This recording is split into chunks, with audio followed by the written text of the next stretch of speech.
First, there was Dueling Citizens, now Secrets from the Inside. Author Greg Meakin nails it again. Introducing Secrets from the Inside Radio Show. Raw, unscripted, uncensored, uncanceled.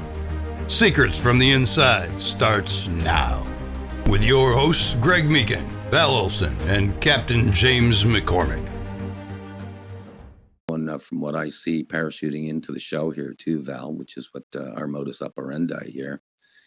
You want to take the mic over here? I think I see him on the icon here. Boy, if we have a guest, that'd be real fun. And I know he's opinionated on this healthcare issue. So if you want to just introduce him, catch him up a little bit on our conversation. But I'm sure excited to see him here. Go ahead, back to you, Val. Captain James has arrived, and I just want to say good morning and welcome and give you the microphone and fill us in, Captain James. Good morning. Hey, good morning, everyone. It's been a little bit since I've been on here, but don't worry, I follow, I watch, I listen, and I catch up later as well. So that's what I like about this show. For all you folks that are listening now, great. Share this so that other people can listen to it later as well. This is something that, maybe I don't have enough time to finish the show, right now, but you can, you can come back and you can listen to different segments. It works really well that way. So it's good to be back on here. Was a little under the weather, couldn't speak hardly any at all last week. So I'm glad I got my voice back. And yeah, I know you were talking about the healthcare and some of the, the good things and the bad things. I had a good relationship with the VA in Huntington, West Virginia. I went through a rehabilitation program, which was called polytrauma, and it was very, very good for me. I spent a year and a half in and out of that polytrauma unit. I was up there, at least 2, sometimes 3 times a week, going through, therapy, everything, trying to get my body, my mind, my ability to speak better back. There was a period of time when I had a brain injury that, these brain injuries are funny. The brain injury sometimes does not, immediately manifest itself until, later. And then in some cases, years later or months later or weeks later. And then little things will start happening. I've seen people start to develop, they'll start to develop, mini strokes, and they'll lose the ability to be able to communicate, memory, cognitive functioning. All of these things can be, affected by a brain injury. And I think it's important to remember that when you're dealing with not just veterans, but dealing with people, kids that play football and everything else. I was a football player. I did the boxing, I did all of those things as well. And, my head was beat around like a basketball, by the Harlem Globetrotters. You know what I mean? It was just the way that it was. But the blast injuries are very significantly worse than what we had imagined. And what we're, also seeing is we're seeing people that we're suffering from these same blast injuries, like car wrecks and things like that. And then they start to deal with these issues later in life. So we got to watch that. So healthcare, here's what I tell you about this. Healthcare is dependent on the provider. So you can get a really good doctor. We got a great family doctor, Dr. Danny Westmoreland. Giving him a big shout out there in Mason, West Virginia. He's been our family doctor for a long time. Great guy, kind, genuine, generous, and knows us all by first name. These kind of doctors provide, a more reliable service. And I always think about old Doc on Gunsmoke. You watch the old show Gunsmoke. The reason why he was a good doctor is because he cared. and because he had a personal interaction. When you set these hospitals and these medical facilities up, like a like an assembly line, then it doesn't work too well. And so those are just my 2 cents on that. So, anyways, thanks for having me on the show, guys. Really appreciate that. We were chit-chatting before, imagine James being governor of Alberta 51. Now, you just said you had a family doctor. James, if you were actually, to pick up stakes and move to Alberta, that wouldn't be the case. You would be having to stand in line, just typical what you would expect to see in any other random communist country. No, socialized medicine is what it is. So completely different from USA to Alberta. It would be a real shock to your system, to say the least. Greg, over to you. Well, I so appreciate James' input there on the healthcare world. We've had a lot of chats about this in the past, on past episodes, Val. Really cool. We talked about the VA and all this stuff. And you brought up something, I'll just say it right now. Interesting. The old quote, governor of Alberta, the concept of Alberta being 51st state, becoming American and stuff. And I, in previous episode, nominated Captain James McCormick to be governor of the brand new state of Arizona, I love it, Alberta. And he accepted, just as, again, whether it's informal or whether it's symbolic right now, but he had mentioned that's something he'd love to do. And in the past, remember this, Val? I nominated Sheriff Mark Lamb as the first law enforcement director or sheriff of the new state of Alberta. And as kind of symbolic and quote fun as they may be, I think the important thing, the important message for me to really Alberta 51 people, just the 51 folks, and there are a lot of folks that are not admitting publicly that they're AB 51 folks, but they are, is just to say to those folks that to really, if your pursuit really is to become, it's not to become, it's to become, yes, an American state, but it's to keep your own identity, everything. Yeah, Alberta is a wonderful, wonderful province. I love the folks up there. You've got your oil, you've got your hockey, you've got your culture, and there's no reason you have to leave those behind. You just live under the protection of the United States Constitution, the Bill of Rights. Simple as that. So if there's just kind of a message to folks up there would be start thinking like an American. Keep your Canadian. I'm half Canadian, Val. I'm as Canadian as the day is long, but I'm American too. But start thinking like an American in terms of your governance, your even your leaders. Again, even like governors, whatever. My initial first blush is I love the idea of having American leaders who are American leaders initially to bring the culture, at least the culture, the protection, to the people. But bottom line, here, the overall message is start thinking like Americans, because as we know, without getting too long and cliche, it feels really good. It feels really good to be living under protection and not, again, protection of the Constitution, and not having the real worries that a lot of my Canadian friends have had lately as far as censorship and a little bit of oppression. And we've heard about frozen bank accounts and we've heard about this and that. So turn it over back to you on that, Val, if you want to chat with James or whatever. But that's just kind of my 2 cents on it, is start thinking like Americans a little bit. There you go.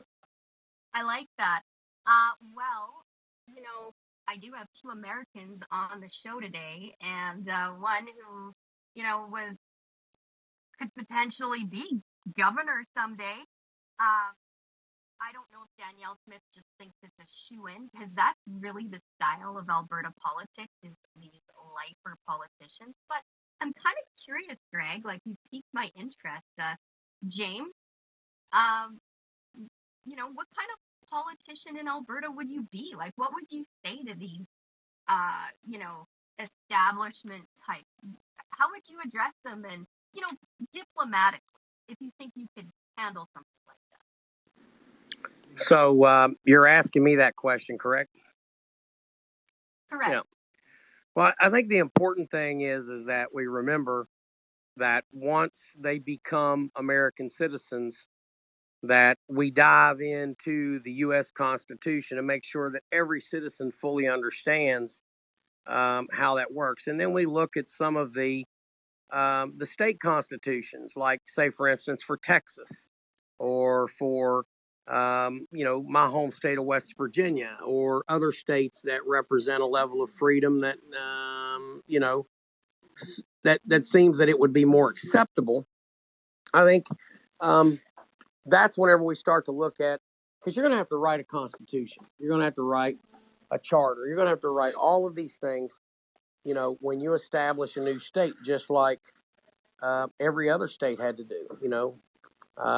During the Civil War, West Virginia wrote theirs. Imagine that. You're breaking away from Virginia and you become a state, in the middle of a civil war. It requires a level of professionalism. It also requires someone with the strength, and I'm not just talking about the physical strength, and I'm not talking about a dictatorial strength, because you don't need that. You need someone with the strength and the ability, but also the civility to be able to sit down and try to unify Alberta into the 51st state of the United States of America. And I can do that. I really believe that I can do that for several reasons. Number one, I'm not afraid to roll up my sleeves and get my hands dirty. Number two, I believe that the citizens would respect a out front leader because they very much, all of the citizenry up there that I know demonstrate that American pioneer spirit that truly expanded the Old West and made America, to really go from sea to shining sea.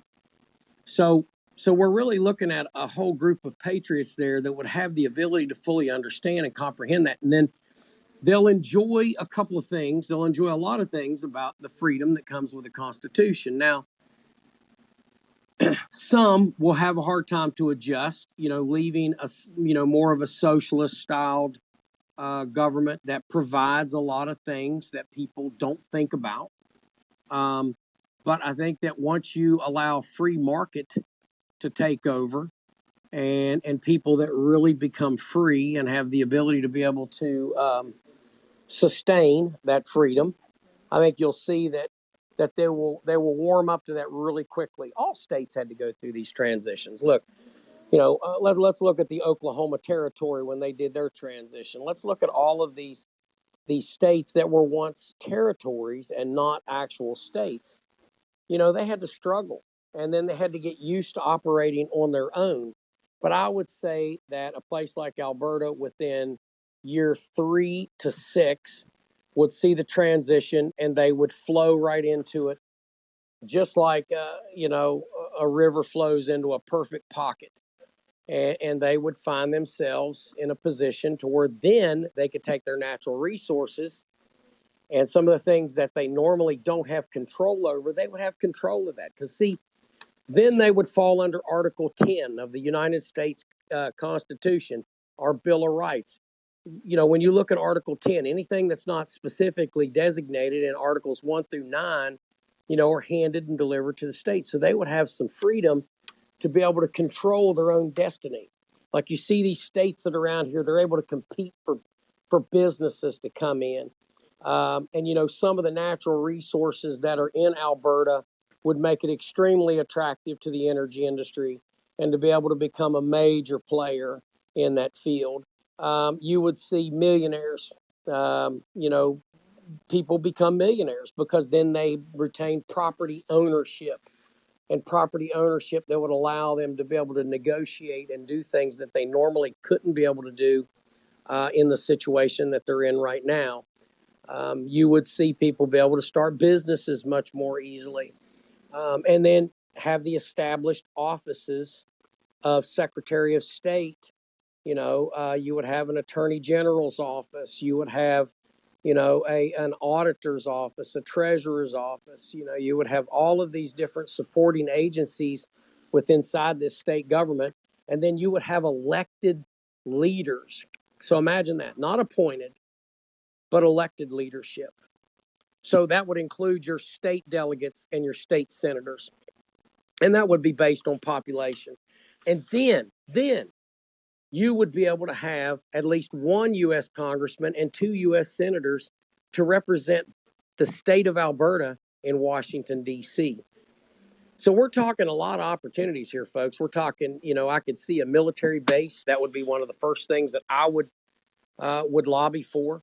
Would be to put the whole North American Command for the United States Armed Forces in dead smack dab center of Alberta. You would see, billions of dollars that would be flowing in from that, and then you would have, automatic protection, because that's a strategic value place as well. Look how close we can get to go over the North Pole. I mean, look, it won't take us very long to get to the heart of our enemies if we need to do that. So this is a strong position, a strong defense position to have as far as the United States goes as well, and it would make you a strong player in all things. And then not to mention the industries and the sub-industries and all the things that would flow from that. The job creation would be massive. I think you would see an improvement in your roads. You would see an improvement in your bridges. You would see an improvement in your infrastructure. You definitely would see an improvement in your medical care, because then you would allow that free enterprise, and you'd be able to buy insurance, and you'd be able to select your own, your own provider. Whereas, now there's, I've heard good and bad about Canadian healthcare. I've heard good and bad. Okay, it's the same thing with VA healthcare. VA healthcare is a form of socialized medicine. Some of it's good, some of it's not good. The wait times are what's really bad. So if I'm someone sitting there with pancreatic cancer or something that's deadly, that I need something done really quick or I'm going to die, I would much rather be able to go out and shop and look around and, get the money and pay for my own care and services. You understand what I'm saying with that? The other thing is the natural resources. And then don't forget what a great tourism place that would become. And then you would not be burdened with, we wouldn't have to have a passport to travel from Alberta to the lower, to the lower 48. We would have, access to, beautiful vacation opportunities. Tourism is a multi-billion-dollar industry, folks. And I think that, once you open that up, you would see massive amounts of tourism that would be flowing across your border. And then the other thing, we add an added buffer to our border crisis that we have now. No longer would we have to worry about that section of the northern border, where all kinds of, it's just crazy what we're seeing. We watch the southern border, but we all know that there's some bad hombres that are getting into Canada, and they're making their way, across the northern border as well. So we understand as Americans that it would be a difficult transition, but I think as a rock solid governor, someone that wouldn't be afraid to roll up their sleeves, I'd be happy to do that, or at least try to be the governor of Alberta. Thank you very much. Wow, I appreciate the honesty, the boldness. You don't see that style of diplomacy in Alberta. It's much more how can I describe it? Like scared, and it's really hard to watch, especially when it's men. I have a tough time because men are strong, and when I hear your courage, James, and your vision, I find a lot of these Alberta male politicians, they lack a vision, and they're just very timid, very meek, and we need to have these bold leaders with a vision and not afraid to stand up for the people and say the truth. So I really appreciate that, James. On that subject, Val, you're hitting on something I really want to key on, because listening to Captain McCormick, it's not cliche. These strong men are strong men. The quick example of a story you're familiar of, Val, when we did, because Captain McCormick, just from an American feisty standpoint, like you've heard here, is a born leader. He's a born leader, as was Sheriff Mark Lamb down here. And again, it's not cliche. American courage and leadership, I think, is different. At the campfire, remember our campfire chat where we interviewed Sheriff Lamb for over an hour live, and before the campfire, because we had it beautifully filmed, and I said, Sheriff, this is not going to be live. We're taping it and stuff. So if there's any questions that you're concerned with or don't want to answer or whatever, let me know up front, blah, blah. And that's honestly what I was used to in the Canadian press, Val. And he said, Hal, he said, ask me anything you want. I ain't scared.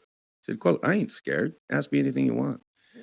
And there's that feistiness of American leaders, and I think there's an element of that up there too, Val, in Alberta. But that are the Sheriff Lambs, the James McCormicks. They've been an example to me. Just how James was literally, he went through reviewing Alberta, what he would do as governor of Alberta. There's a born leader right there who will say it publicly. So I just really appreciate that, and to know it's not cliche. I do not see a lot of that up in Canada, to broad brushstroke that, because of the limitations everyone has up there with, honestly, with free speech and being careful what they say, and censorship, and it's just the way it is, everybody. So cheers and salutes to Cap McCormick on that. Salutes to the Mark Lambs and the other amazing leaders out there, Val. Just wanted to touch on that it's not a cliche, it's true. Courage and leadership are real. And they're contagious too. I mean, you'd have to be living under a rock to not have heard in Alberta, because everyone is following, like, Tuck is coming to Alberta in the new year. But there's these bumper stickers and Danielle Smith, Governor of Alberta USA shirts that are like selling like hotcakes, I hear. And I mean, it's true. I went and I did a little research on the back end, and there was, like, I think it's close to 75 or 80,000 engaged with this bold shirt of her as the governor. But hearing James and how James has this vision. I mean, I've never heard a vision like that for Alberta. Those are big shoes to fill. Like, if I was running, I'd be nervous coming up against James. That's a bold vision. So I guess what I'm trying to say is it's not in the bag, because she's a fairly confident politician. I think she's gonna, if her staff are on this morning, they're gonna hear what James is saying, and don't assume you've got it in the bag, right? Like, don't assume, oh yeah, I've got the governor's spot. Danielle Smith, the t-shirts made, the bumper stickers out, and just saying it's not a done deal. Captain James was really impressive. Well, and Val, you bring up, it's true. And by the way, I've always said this. I like Danielle Smith. I think she's a broadcaster in the past and stuff. I like her. I think she's a very honorable leader. I think she's handcuffed by Canadian Confederation, but that's another story. But can I segue just really, really quick to James, to Captain McCormick on this? I want to hear, it's been on my mind, what happened to his museum, the vandalism. Oh, yeah. And also what wedding gift he got from George W. Bush and Laura Bush. That's been on my mind. So, anyway, just, not to switch directions, but I'd love to hear you on that one, Captain. Sure. Yeah, absolutely. So, first off, let's go with the vandalism. So, of course, you all know that we talked about we have a museum. We had to build this museum and had to get it funded, and constantly staying up on that. But somebody vandalized it. Turned out to be a 17-year-old kid, and we were able to catch him because we've got camera systems. We're locked in here, and the beauty of it is that I had a chance to meet with the boy and with his grandmother and spend some time with him. And honestly, there's two ways you can go with this. I can go with the way that a lot of people were saying, prosecute him as a juvenile. which really, it's just going to cause him problems in his future. Or I could potentially get some work out of him. So what we did was we worked out probably the best case scenario, and that was 24 hours of community service. And during that community service time, I don't have him sweeping floors and doing menial tasks. I'm actually talking to this young man about leadership and about doing things while you're here. So you're not just going to come here and sit and say, welcome to the museum. You're going to interact with the public. We're going to teach you how to take care of this aquarium. We're going to teach you how to take care of artifacts. And when you leave here, you're going to have a skill, and you're going to have a full understanding of who I am and the kind of person I am, because I'm going to take 24 hours, over 3-hour periods every week, 3 hours every week. And I'm going to work with you. I think the kid appreciates it. We've already had the discussion about the military, and I'll just tell you that a lot of people are shying away from joining the military, and I would encourage folks to not look at the military as a last option, but you really need to look at it as your first option. And here's why I tell you this. Service to your country builds on your character. Now, are there problems in the military because of this current woke agenda? A lot of people say, oh, I hate hearing the woke agenda. Well, yes, this boy is a product of the woke agenda. This boy thinks that it's okay to go up and do what he did, and pretty much that he wasn't going to face any kind of punishment, because the worst thing I could have done was to take it to court, and they would have said, we'll put you on probation until you turn 18 years old. We'll make you pay a $75 fine plus court costs. And that's nothing. What does that leave with that gentleman? That leaves him with, I basically did it. I paid a little bit of a fine.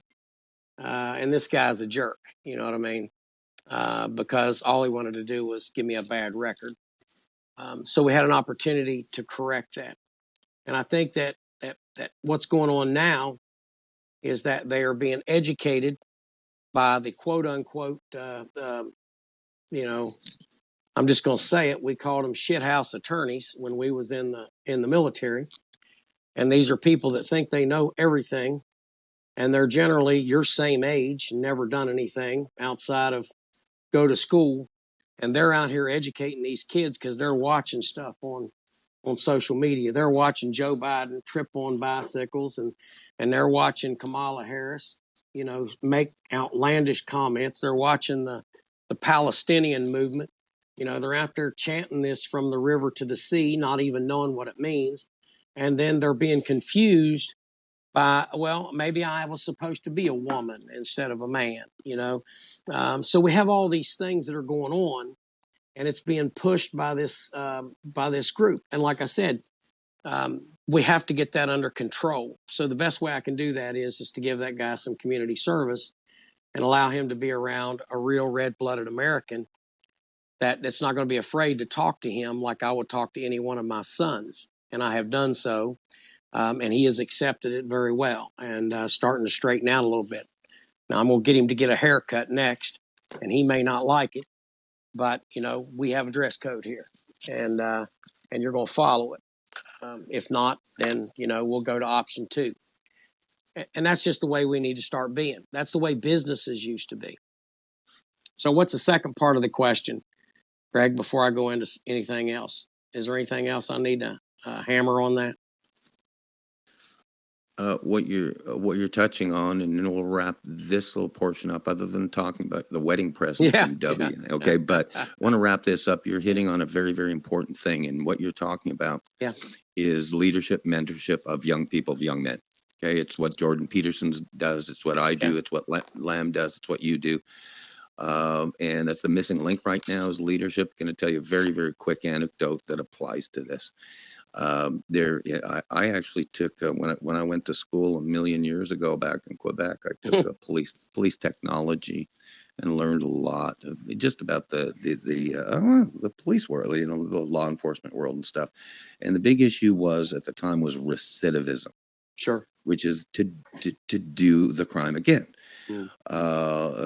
Just tragic numbers that if you've been incarcerated, it's like 80% recidivism that you go back. Yeah. And there was a statistic that honestly, James, it stayed with me since I'm talking a long time ago, 1977, 78. Yeah. The statistic is that when kids, and especially young men, because they become the criminals, young men are the criminals. Sure. If they are confronted their very first time, and this is what Sheriff Lamb calls at-risk youth. They're 10 to 15. Sure. But if they're confronted the very first time and basically given what you're sharing, it's kind of a wrist slap legally, not getting into the legal world yet, because that puts them into the legal world funnel and databases. But it's basically teaching them a lesson that it was astonishing statistics that most people, if just after doing their first crime, if just taught a good lesson at that point and then cut loose, no questions asked, they don't do it again. It's stunning, James. It's why you didn't offend or I didn't offend because of our parents when we were young. Yeah. Yeah. But the key is, how do you accomplish that? How do you do that in terms of a program? And the answer is, I've already written within a book review, is Sheriff Mark Lamb's Youth Redirection Program. And I'll leave it at that. Val's read that, and to me, it was like an answer. And it's very much like you transformed, quote, court-ordered community service into 24 hours of pure leadership and mentorship. Absolutely, yeah. I mean, there's no value into just going out picking up trash on the side of the road. Exactly. Other than making people feel good, you know. Yeah, it's published, so I'll leave it. But what the sheriff does, it's whatever a 2-month program for kids 10 to 15 at risk before they're official offenders, and he puts them through, again, guidance courses, counseling, horse therapy, you know, and blah blah. And these kids, it turns out, there's 98% success rate. Yeah. They don't reoffend. And what happens, and these kids develop relationships with these mentors. I'm going to be going in as a speaker. He's invited me to go in as a speaker, as a mentor to these kids. But they don't reoffend, James, and then they become what you're talking about, productive young men. They go to the military or they get a good job and they pay their bills and blah, blah, because you dealt with them right the first time. So there you go on that. Really, really cool. And don't forget the W wedding present. Yeah. Well, you know, look, we've got a couple of things from that family, and of course I've got, you know, Donald Trump ties, like I told you that. But let me go into this mentorship. I think it's very important, and I think this would be part of the thing that I would do if elected as your governor in Alberta, is that I would definitely take mentorship to the next level. You know, we have things that we do in our state and in other states, just like what I'm talking about. But you have to have youth leadership. So every year, it's not as good now. It needs to be improved upon. But every year we bring kids into the legislature to serve as pages so that they understand how the state government works. Now, you know, most of them are kids of other politicians or their buddies or, you know, things like that. And but I'm very cognizant of grabbing kids that never would get that opportunity. So I go to schools. We look for people. We look for kids, and I'm not looking for the number one child. I'm looking for the one that's struggling right now because they need something to motivate them. And maybe it's not this day of serving as a page on the Senate or the House floor, but that experience is one that generally helps to boost their ego just a little bit. I go in and I look and I see, you know, look, our kids are beat down. They're beat down. They're beat down with excessive schoolwork. I've got a son right now who is in the 9th grade, honors, algebra, honors, English, cutting 100, pushed, pushed to make 100 plus, constantly working on something, constantly doing something. And I'm thinking, where's the time to play and be a child at? Because the schools have put so much on them, because they're told now he could goof off, he could clown around, and drag home B's and C's, and be a perfectly fine student. But that's not what he wants to do. And the thing that they have made this brass ring so much higher for them to reach, I think it's important for us as mentors, men and women, to teach these kids how to be men and women, to teach them how to serve in their roles, and stop ignoring the dang 10,000-pound elephant in the room when these kids start going off of a rail and start following some of this leftist nonsense, garbage that you're seeing pushed down here. Look, it's not okay for you to go out and to destroy things, to tear things up, even though you think that it can be justified because you're doing it in the name of BLM, the Palestinian movement, or some sort of an anti-establishment movement. It somehow makes it okay. We need to start telling them that any kind of acts of destruction and violence like that are wrong. And that goes for all sides.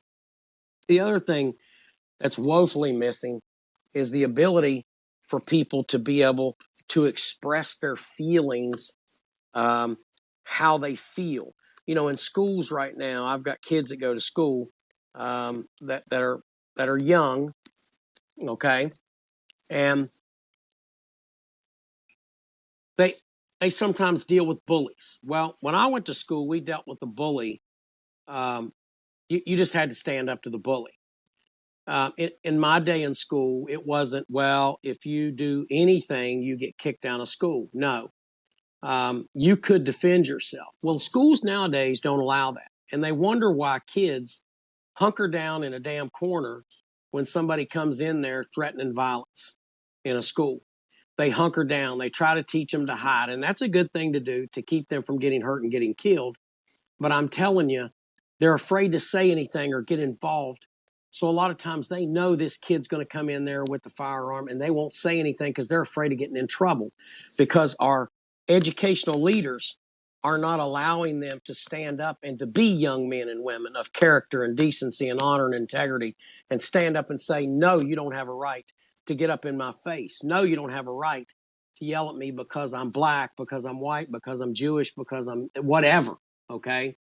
You don't have that right. And we're not teaching our kids to stand up. They're teaching them to be sheep, and they're being pushed around and led down this pathway of destruction that is going to destroy this country.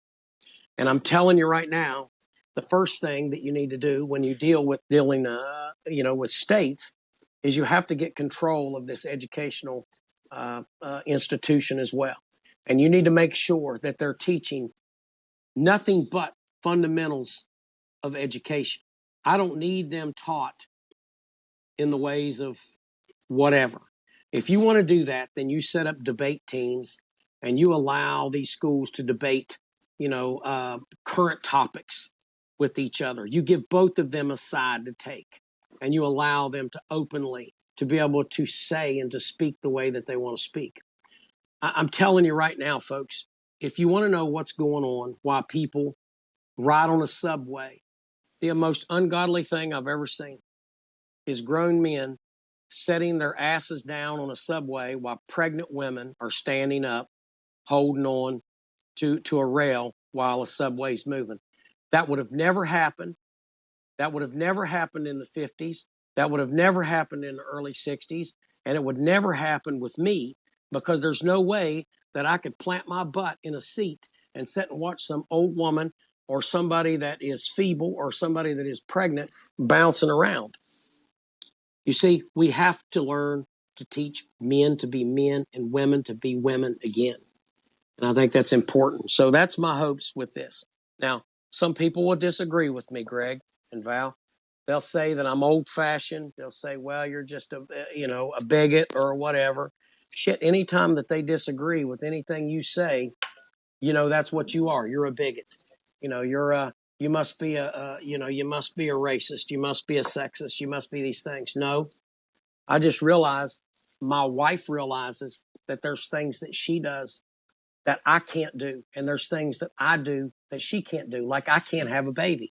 Okay. But she can. And she's done it very well many, many times. Okay. And we have beautiful children. She gives a level of nurturing and love in our home that demands respect. And the boys, my boys to this very day, they love their mother. They would never disrespect their mother. They still walk up, they kiss their mother on the cheek, they give her hugs, they tell her that they love her. Okay, 30 years old, and they still do that. Okay, because they know that that's just the way that it is. And I think that that is an absence. There's an absence of that. So then you go to school, your teachers got your kids longer than you've got them. So, you that are out there doing homeschool, God bless you, because you're not allowing that to happen. But if you are one of those that have that happening, you need to be very, very involved and understand what they're being taught and listen to them when they come home. I'm afraid to stand up to this person because I'm going to get in trouble, but they keep picking on you every day. And when they pick on somebody every day, that destroys their self-esteem a little bit every day. And because they're afraid of getting in trouble by turning around and saying, leave me alone. Speaking up now will get you detention home. If somebody walks up and slaps you upside the face and you knock the crap out of them, let me tell you, when I went to school, it got you a pat on the back from the coach. Stand up for yourself, boy. Don't let somebody push you around. It didn't get you kicked out of school. It got that other person kicked out of school because it was the person that started it. So what's happened to that? What's happened to holding people accountable? And that includes these kids. These kids are taught this crap at their homes by either the presence of a terrible parent or the absence of a parent. But whatever the case may be, it takes a village to raise these kids. And sometimes the best thing that can happen to them is for you to let those kids that are getting bullied just wallop the shit out of them. And then they'll realize that I can't do that. There is a punishment for my actions. All right, I'm going to stop there. So it's not all about violence. Sometimes you can stop it by saying, stop, But teachers are embedding it into these kids' heads. Don't say nothing. Run away. Walk away. You're teaching them to run away the rest of their life by doing that. And I'm telling you, guys like me had to take kids like that over to places like Iraq and Afghanistan and teach them, no, it's not okay for you to run away. You have to stand and fight, son, or you will die. They will shoot you in the back just as well as they'll shoot you in the face. And you have to teach a level of courage because we see this in public school systems where they're destroying it. I'm going to say one more thing about schools. MIT, Massachusetts Institute of Technology. I just got accepted to a course there in 3D printing and additive. It's very hard to get accepted into MIT. Okay, it's not an easy thing. But I just recently saw where, again,